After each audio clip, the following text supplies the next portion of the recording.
Welcome to Coast with the Conduit culture. Join us as we have insightful and curious conversations with successful entrepreneurs and visionaries from near and far. Let us connect you to amazing people. Let us be your conduit. Get ready, friends. We're going coast to coast in 3, 2. Hey, Erica. Hi, Mike. How you doing? I'm good. How are you? I'm very, very, very excited. The guest that we have today, I've followed for years, and this is so full circle for me. The first video, the first voice I ever heard when getting licensed on the East Coast out here in real estate was our guest here, David Radney. And we can explain this later, how we ended up meeting up at Prime Steakhouse at a family reunion, and I heard him in the background. You got a photo to commemorate that, and that was a surprise. It's on my wall over on my side. Wow, this is amazing. So I'm going to just jump right to it here. This is crazy. It's crazy to me. So today's guest is a powerhouse in real estate coaching and personal growth. He's the author of Push, I Want It More Than I Fear It. And he's built a reputation for helping people break through fear, find their drive, and take consistent action towards success. Known for his bold style and no excuses approach, he's coached thousands to sharpen their skills, embrace accountability, and design a life they're proud of. Get ready for real talk and a whole lot of inspiration. Please welcome, friends, David Radney. How you doing, man? I'm doing fantastic here. Happy to be here. I appreciate you being here. We appreciate you being here.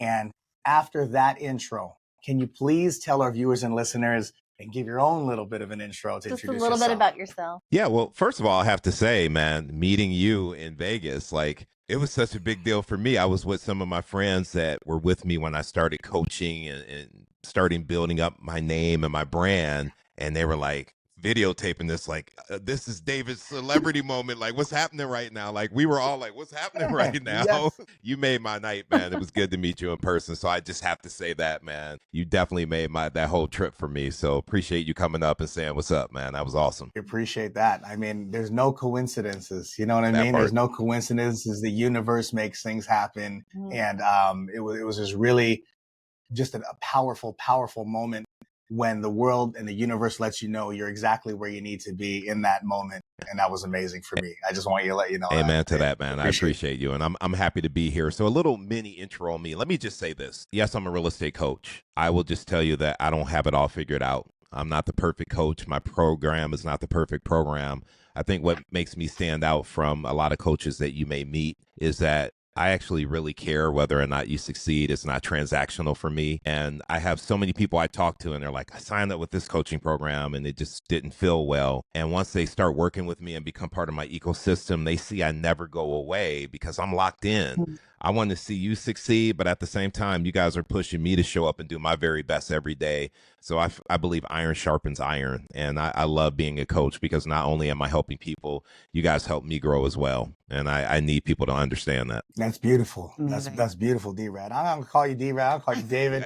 I followed you as D-Rad. It is literally the persona. It is coach. Hey, you know, whatever you feel comfortable with, man. D-Rad was given to me about 27 years ago, and I haven't looked back, but whatever you feel comfortable with. Absolutely. It might flip back and forth there, just so I could pay homage to that for sure. For sure. Well, I noticed something. You have a mug there, maybe? Do you want to show us what your mug says? Yeah. So first, let me tell you this. My wife is a pretty big deal. And when she got promoted to VP of sales, she's in the pharmaceutical industry. I got her a coffee mug that says, "This is what a VP looks like," right? So when I released my book at the book signing, she gives me this mug and it says, "This is what a published author looks like." And so it's become my favorite mug. I look at it and I'm like, because I still haven't really accepted that I am a published author. It still feels a little unreal. It feels like imposter syndrome at times. And yet I wrote the book and I published the book. So I am a published author and I need to lean into it and accept it. So this book is a constant reminder, like, yo, that's who you are. It is. It is. It's a great segue. A great segue. I've watched the journey, watched the unboxing. I watched the real-time emotion. My man, I'm telling you, I was just like, you are my guy. Fan? You are my guy from jump. And I watched the unboxing, and I can only imagine being in that room, the feeling of emotion, taking the book that you worked so hard for out for the very first time was incredible to watch. Thank you. David, it's unbelievable. So great segue to Erica's point. Why did you call your book I Want It More Than I Fear It? And what does that mean to you personally and professionally? Man, great question. And I think I want to tie it back to that unboxing video that you brought up, because you did see that excitement. I was really excited about it. And, I opened the book up. You can see the smile on my face. What you didn't see is when the cameras went off and that fear started popping back in. And it wasn't the fear of, hey, this book won't sell. It was that fear of, what if this thing does really well? And that fear of success started to kick in. And then that imposter syndrome that I mentioned started to kick in, dude. And I unpublished the book. I don't know if I told you this or if you heard me talk about that. I published it and I was ready to go. And then the drunk monkey kicked in and I unpublished it. And I was like, whoa, this is too real. And so Wow. it took me, one thing again, about my coaching is I'm very vulnerable and I don't expect people to share if I don't share. So I spoke about that on one of my calls and somebody called me and they were like, you owe it to yourself and the other people to release that book. You did it. You wrote it. Let the audience tell you if it's a good book or not. Like, get out of your head, release the book. So I'm so happy that I'm able to have those types of conversations with people because they allow me to break through some of the stuff I have going on too, which is why I called it I Want It More Than I Fear It. Because when your why is big enough, you'll figure out the how. And when your why is so big, even when that fear pops in, because I was still nervous about releasing the book, but I knew that there are people who need to read it. So I'm like, I got to do it anyhow. I want them to have this more than I fear what the results might be. I want to have success as a coach more than I fear whatever may show up in my life. So to me, I wear it around my wrist. I Want It More Than I Fear It is my affirmation. It's what got me from my fear of public speaking. It's what got me to even ask my wife out and give her my number. I'm like, I want to be with her more than I fear getting rejected. So let me go talk to her, And It shows up. yeah. It shows up everywhere. And it's so amazing. And I love that in the title, you acknowledge the want and the desire and like the fear, right? And I see it over your shoulder there, which is amazing. And so being able to emphasize, and the more is what's important, because the want and the fear, sometimes the fear can overshadow your desire for it. Yes. Like you said, to your point. And so it's the being bigger than the want or the fear. I completely agree with you on that. Because listen, as real estate agents, no matter what company you work for, we all have a sense of what we need to do. Now, maybe we need training on like how to make calls, how to break through, but we all know what our job is, and you have to really want it more. Like you got to say, man, I got to call people. Really? Yeah, but you want to put your kid through college. You want to have money for retirement. You want to buy your first home, don't you? So you got to want that more than your fear of doing the activities. So it speaks to a lot of people. So in talking about fear, because you've been able to share with us, you talk about your fear of rejection and your fear of bridges, public speaking, like things like that. How did you find the courage or to be loud? How did you find your want to be louder than the fear? Like, how did you flip the switch to say, okay, I've got to push through that fear? I mean, really, it was about sitting down and going through like, what is my why? And when I coach people, before I even get into my training, it's like, why are you here? How much money do you want to make? Why do you want to make that money? Right. Oh, it's going to do this for your family. Why is that important for your family? It's like really digging into the why. I had to do that for myself. And once I really started digging into it, not just on a surface level, but like what that really means to me, what it means if it doesn't happen, how's that affect me? How's that affect my family? Then it was clear. It was clear. And it was like the only person stopping me from doing this is me. And every time I put myself out there, I didn't die. I'm still here. I got stronger every single time. And there's a saying, the death of fear is certain if you face it. And it's so true, because when I tell you the way I'm talking to you two right now, 15 years ago, I would be sweating. My voice would be shaking. I'd be looking at my notes, hands. It was bad. I can't even explain how bad it was. And so to go from that to where I am now, speaking in front of 500-600 people, is because I knew I had something to give and the fear was holding me back. And so I was blocking my blessings, but blocking other people from being blessed from the message. So I had to step up. Do you find that when you share and you are vulnerable, it makes it easier for other agents to be vulnerable and then to be able to pick up the phone and to share their wins with you when they know that that's the relatable quality that you have? I know it is. They tell me. because other coaches come from this position of do this because I said so. And I'm like, do this, but I understand why you don't want to. And let me tell you how it works for me. And when I push through, this is what I was able to accomplish. Right. Yeah. And I say this all the time, and I got chastised about it. I always say I'm nobody special. And I figured it out. And my broker was like, you stop saying that. You are special for this reason. And I do know I'm special. I know we're all special. I was attempting to make the point that I'm an ordinary person, and I just put one foot in front of the other. It's the power of one more, like Ed Milet talks about. One more day, one more step, one more speech, one more conversation. And the more I did it, the fear started. It didn't completely go away, but I started recharacterizing it. Instead of saying I'm afraid, I started saying I'm excited, because when you're excited, you feel the same way. You get the butterflies, you get the jitters. But when you say I'm afraid, it's such a negative connotation. When you say I'm excited about speaking in front of this group, you show up a little differently. So I love that. Yeah. Absolutely. Absolutely. So all of that to say, David, is agents who fear picking up the phone, how do they flip, that fear like you're talking about there, and getting in front of people, public speaking, one more. Yeah. What would you say about when you're talking to people who fear picking up the phone, realtors who are afraid to pick up that phone? The conversations I've had with people is like, when you're saying yes to the fear, who are you saying no to? And you got to sit there with that conversation, right? Because when they start opening up, they're like, well, I'm saying no to my kids. I'm a single mom. I want to pay for college. So if I allow fear to show up and I say yes to the fear, I'm saying no to making money for my kids. I'm like, okay, tell me more about that. And when they start opening up and start recognizing that the impact of them not taking action is affecting them, and it's affecting their kids and their family. And more importantly, for those of us who have kids, we know this. Our kids are watching us. And when we stop taking action because we allow fear to keep us from doing things, then we're showing our kids how they should be showing up in this world. And we're setting this example that's not going to serve them well. But I'm telling you this, when my daughters see me write a book and get out on stage when they know I'm nervous about it and I do it anyhow, they're like, well, my dad did it. I have this great example. I can do it too. Right. So I'm showing them. And I think having those conversations with agents really helps them understand like how saying yes to fear actually is impacting their lives and the people in their life. I love that. It is amazing. It's so directly related to what we do when we're working with Phil and the guides community, exploiting the what happens if I don't? What happens if, what is the consequence? Everybody tries to push out and try to convince themselves of how awesome it is, how great life is going to be, and these are the goals. Getting around the, what happens if I don't knock on this door? What happens if I don't pick up the phone? To your point, Yep. David, is just it's hit the nail right on the head. Yeah. Yeah. Facing.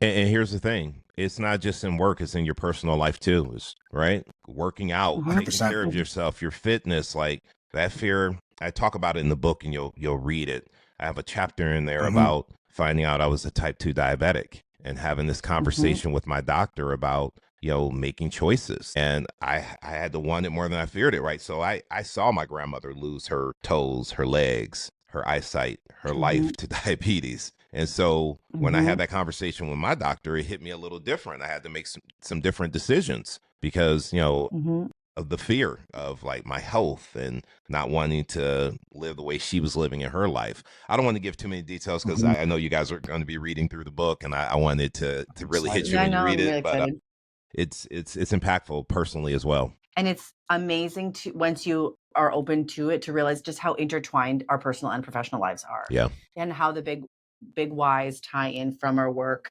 to our professional life. And we're all in careers where you can't just shut a laptop and, pivot home. It's, it all is intertwined. And so I think it's important to, acknowledge your big why in your personal life, in your professional life, and always be respectful of both, because you're a big proponent of that big why. I am. Why do you think so many agents struggle with it, and how does finding it change the way that it would show up in your business? I think people have just stopped dreaming, right? If you're a little kid and you're like, who can draw? Everybody's like, I'm like Stan Lee, I can draw anything, right? And this is one of the reasons my wife and I, we still, Powerball here in the States was at 1.8 billion. Like, we knew our chances of winning were slim. one of the reasons we buy Right. tickets is so we can just dream. What if we won? What would that look like? Where would we go? What would we buy? What would we experience? And I think a lot of times people just get so caught up living life, they forget to dream. So their big why doesn't even come up. And so what I do is I help people like find their why. As an example, I'll give you a quick example. I remember this agent was like, hey, I want to buy a car, blah, blah, blah. I was like, great. Here's what I want you to do this weekend. I want you to go to the dealership, the car that you actually want. I want you to go on the test drive, and I want you to have the dealership take a picture of you sitting in that car. Remember how that feels. Remember how it felt when you took that picture. That goes up on your vision board, because most people, what they do is cut out a picture of the car from a magazine and put it up there. But when you're sitting in the car and you're smelling that new leather and you're holding the steering wheel and you're feeling like, man, I could see myself in this car. When you see that picture, it connects the emotion. Logic makes people think, emotion makes people act, right? So logically, I know I need to do work in order to buy the car. But when I remember how it felt sitting in that car, it makes me show up and do the work even when I fear it, because my why is big enough, right? So it's like making it real. And that's what I do with agents to make them feel it. Hey, you want to buy a house? Go look at the type of house you want to buy. Go walk through it. Take a picture sitting at the kitchen table. Envision yourself being in that house and how it feels. I love that. That's the connection. It's level. One step further, you know, it's that whole vision board exercise. You put things up and you're staring at it, but you are imploring the agents that you're coaching to sit in that car, take a picture of you in that vehicle. Don't just look online and put that picture up on the wall like I want to get that eventually. Yep. Put yourself in that frame.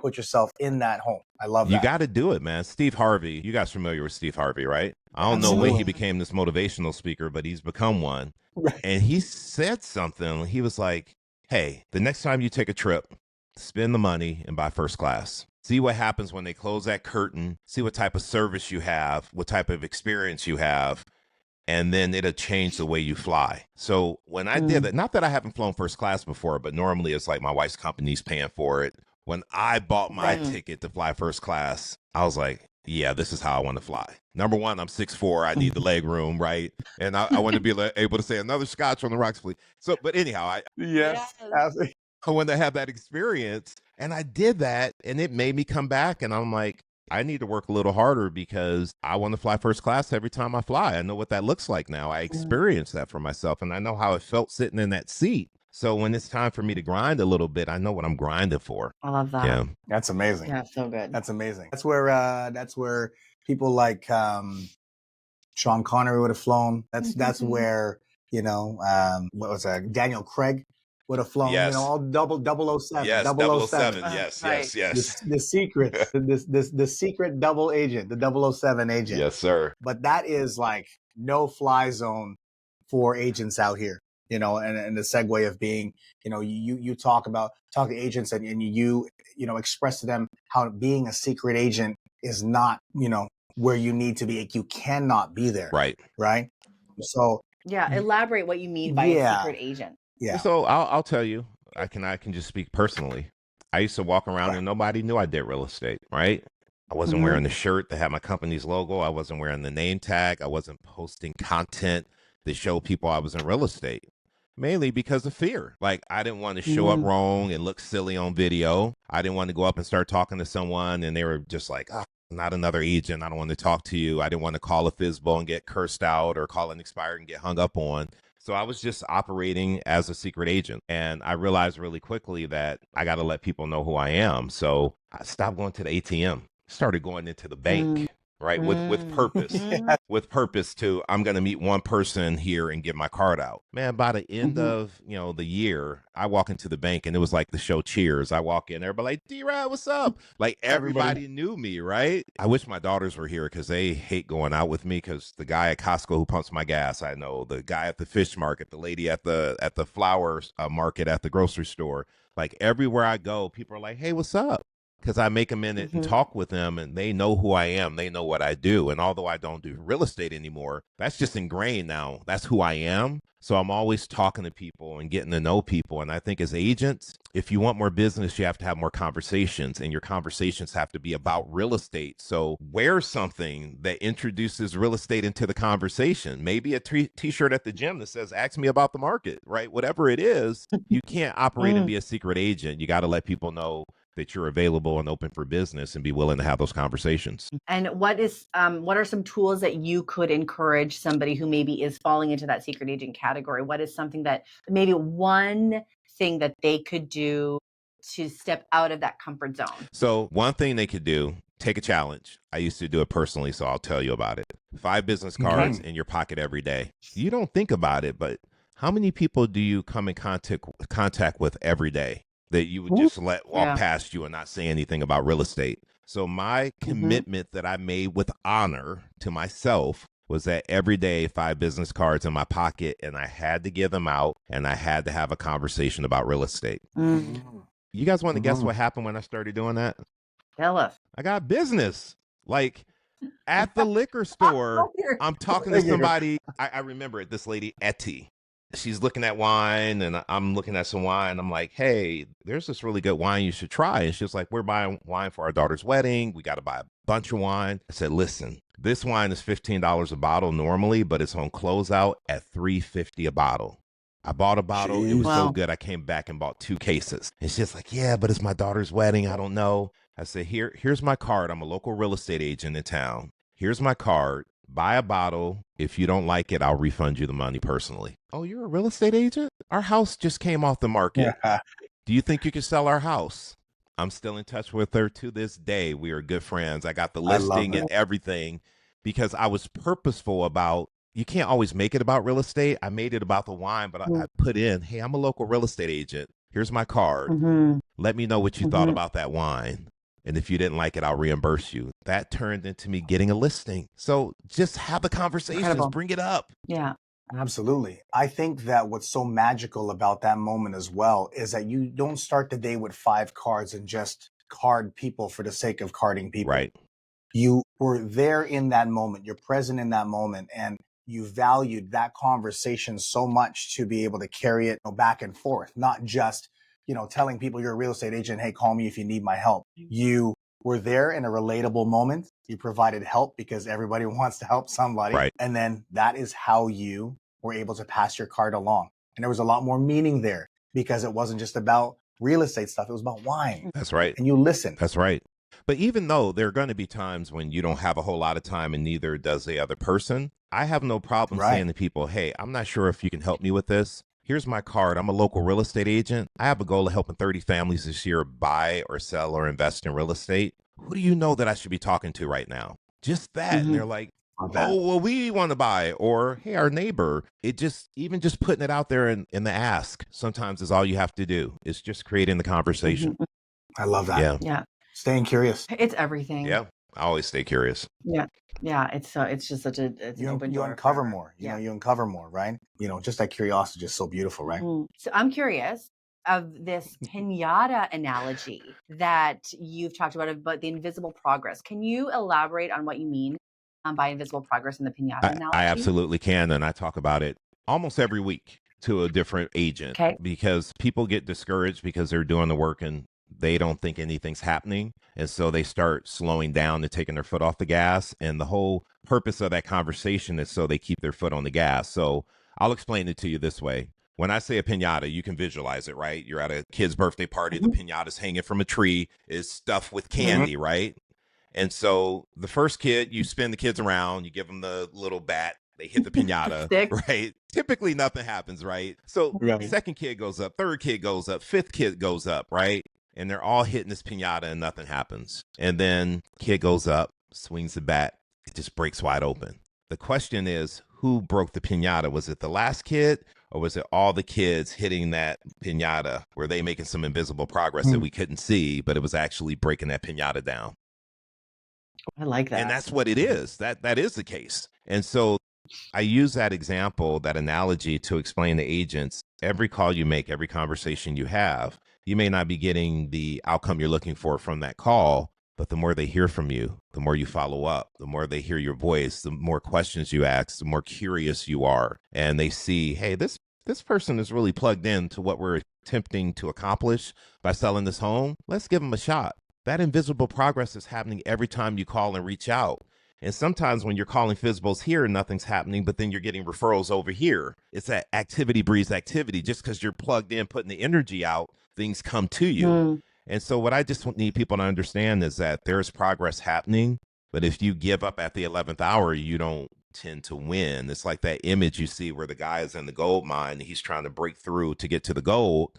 And he gets fed up because he's not getting there and he leaves. The next miner comes in, hits the wall one time, breaks it open, and he gets all the treasure, right? We got to learn how to stick with it. And again, this is why having a why is so important, because when your why is big enough, you don't slow down. You keep going until you get the results you're looking for. And this is why you got to be tapped into your why, because you got to show up committed to put the work in no matter how you feel every single day. That's invisible progress to me. I love that. And it's, understanding your why, the analogy of the piñata, all these little micro events that can help us get us closer. There's still rejection. Rejection is such a big reality with what we do within this industry. Yeah. Right. And it's not fun. No. You know that. You have a whole bunch of agents Or it can over there. feel like the invisible progress can feel like rejection if you Shows didn't up. ask for the thing, or you didn't feel like you said the right thing, or you felt like, but it's like, to your point, it's a part of the everyday, the hustle. It is. And sometimes the more you get rejected, right? The more you get rejected, sometimes if you have this why and you have this goal, makes you lose a little bit of hope sometimes. It makes you a little bit of hope sometimes, but you teach that it is a path to getting results. Yes. You teach that getting rejected is essential, to succeeding and going in the right direction. So how do you coach people to embrace the no's? Well, first of all, know that when they reject you, they're not rejecting you personally. That's the biggest thing you got to understand, right? And it took me a minute to get that. If you look at any of my old pictures or videos when I was prospecting, I wasn't wearing the push hat. Push didn't exist back then. I don't know if you know what hat I used to wear. Do you know? No? I don't. New York Yankees hat. Not because I'm a Yankees fan. I don't watch baseball. Oh. The NY, because I had a mirror in front of my desk when I would prospect to make sure I was smiling. The NY was a constant reminder. It wasn't rejection. It wasn't a no. It was a not yet. That's why the NY was there. It's like, because you get this rejection, but then you look later on and the person ended up listing. So it wasn't that they didn't want to list their home. It was just like, not right now. Like, maybe my motivation isn't there. Maybe you haven't asked me the right question. Maybe you haven't overcome my objection correctly. Maybe you haven't closed enough time for me to say yes. But it's never a no. It's a not yet. And that's what I get people to understand. And it's tracking your numbers too. Because when you track your numbers, I knew 19 no's would give me one yes. So I would get on the phone like, let's get through these 19 so I can, right? Rejection is part of what we do. Yeah. We're going to get rejected every single day, but they're not rejecting you personally. The minute they hang up that phone, they're not even thinking about us anymore. And we're sitting on the sidelines with our feelings hurt because we think we got rejected. Those people aren't even thinking about us. Right. And it's so much easier to pick up the phone again if you don't make it about you.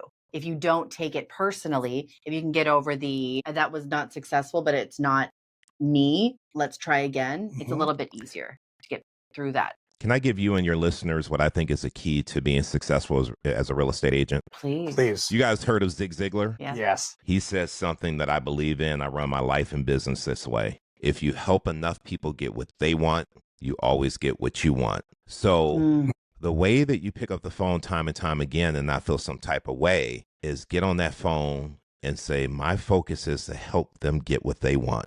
They got a problem. I'm going to make this phone call and not make it about booking an appointment with me. It's going to be about what is their problem? What are they looking to accomplish? And if you understand that and you're asking questions and coming for curiosity, like you said earlier, well, why are you selling the house? Why is that important to you? What's that going to do for you? How are you going to feel when that's all done? When you come from contribution and you find out their true motivation, that every time you pick up that phone, you're advocating for them. Like, hey, I know you want to be in North Carolina by November. We're getting close. we're getting close. We Mm-hmm. got to do something different so Mm-hmm. we get you there in time. Are you ready to meet with me so I can show you what I can do to get you there? When you call and you make it about them, they'll see that. And then you'll get the business, and then you'll get what you want, which is a paycheck. We all want to get paid. However, if we lead with 100%. being salesy versus leading from curiosity and coming from contribution, a lot of times we miss the opportunity because people don't care what we know until they know we care about them. So that's the secret, in my opinion. You're preaching our language. And just an observation by you explaining this, David, is that I must say, you're a different breed, my man. You're a different breed because, you know, how you're speaking, it is, I feel, and correct me if I'm wrong, you know, with agents in your market center, of everything you've seen over the years doing real estate, the amount of agents that are as hyper compassionate and as curious and are actually trying to be helpful, you know, along the journey, Who care about the because? who care about the because, right? Not just trying to purchase a house or to sell a house, but you're just trying to find out the because. Yeah. Is that your thought process, what you are sharing with the people that you coach, you know, just that feeling of being so curious and staying within the curiosity and helping and the compassion. It's amazing. It really is amazing. So the question from that, David, that I have for you is, how many agents do you encounter, or how many have you seen? What is the big disconnect here? Because I feel that as real estate agents, many of us want to help. But again, I say that you're a different breed because you help in a much deeper way.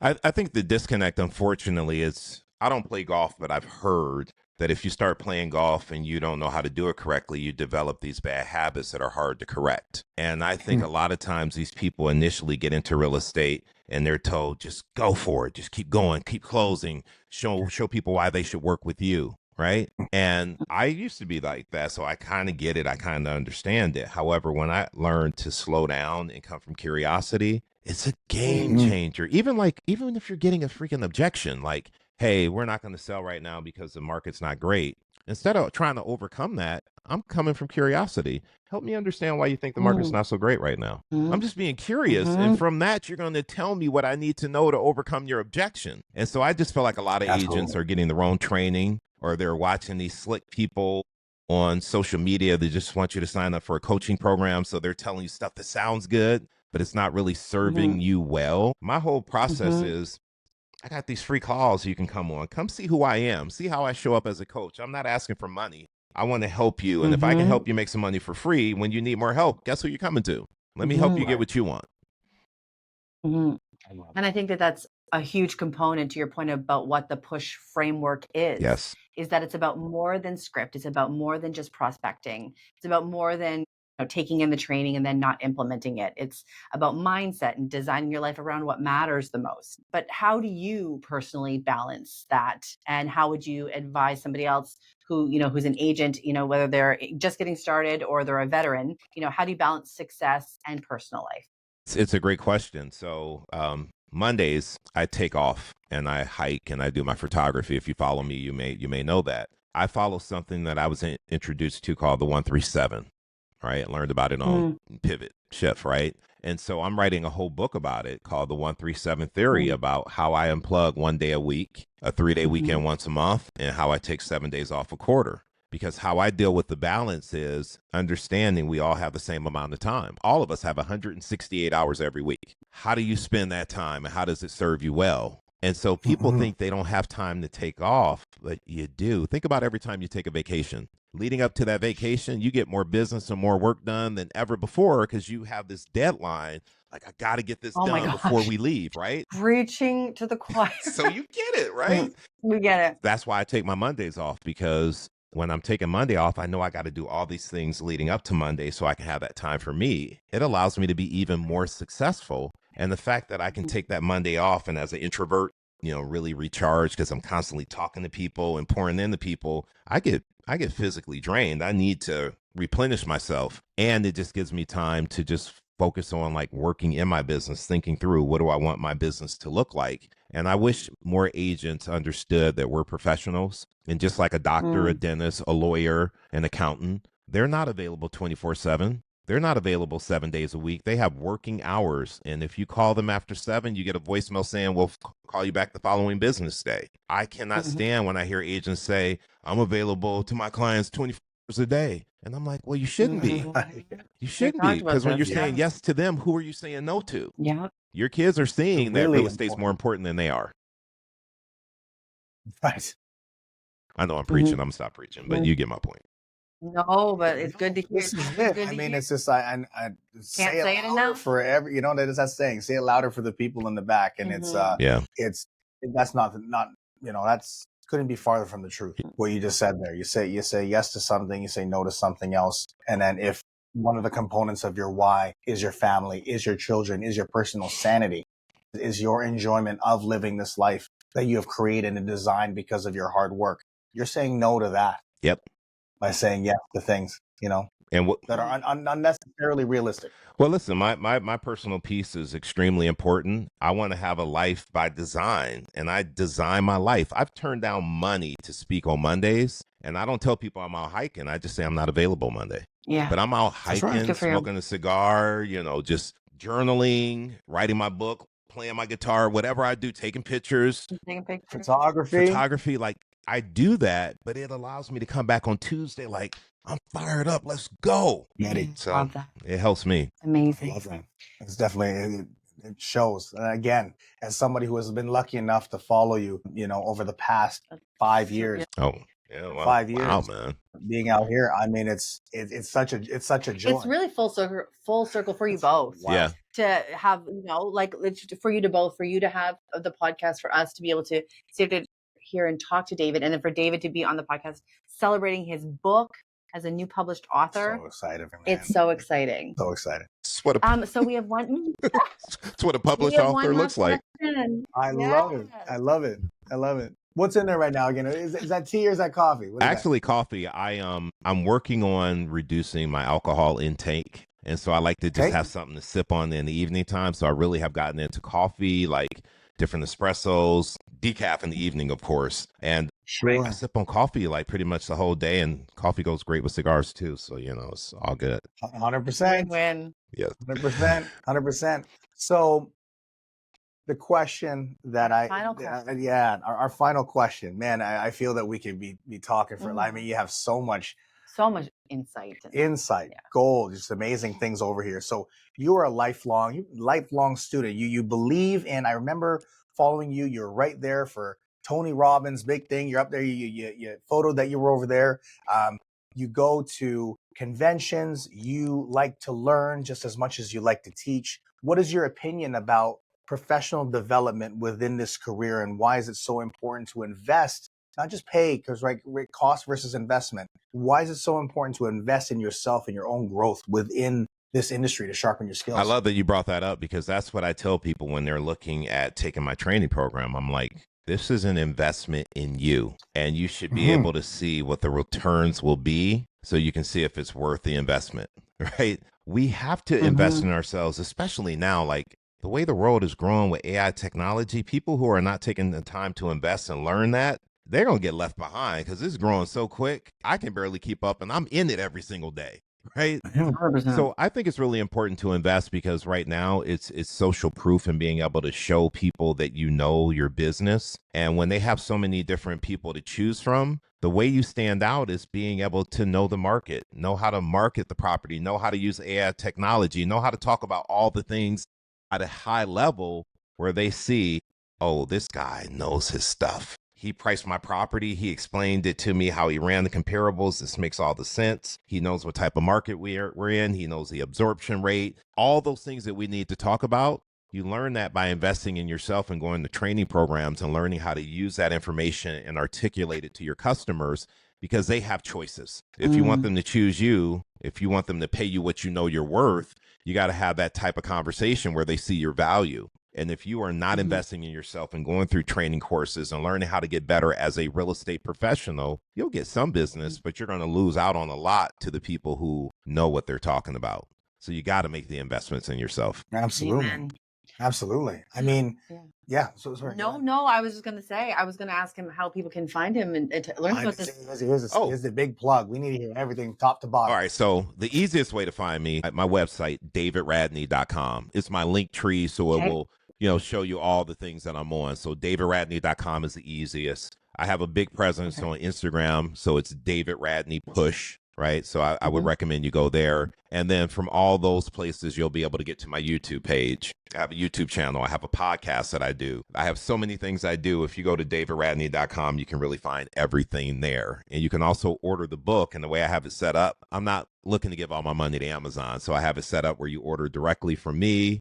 I got these little black envelopes, and I will sign the book and mail it to you myself. And so if you go to my website, davidradney.com, you can order the book and I'll sign it and send it to you directly. So that's a way to get the book as well. Absolutely. We'll put all of that in our description. And we can purchase in multiples now, David. Yes, you can. yeah, Thanks to your feedback, I went to my assistant. I'm like, well, what if people want to buy more than one? How's that work? So thank you for that. She made the changes so that's doable. Love that. Yeah. Thank you for that.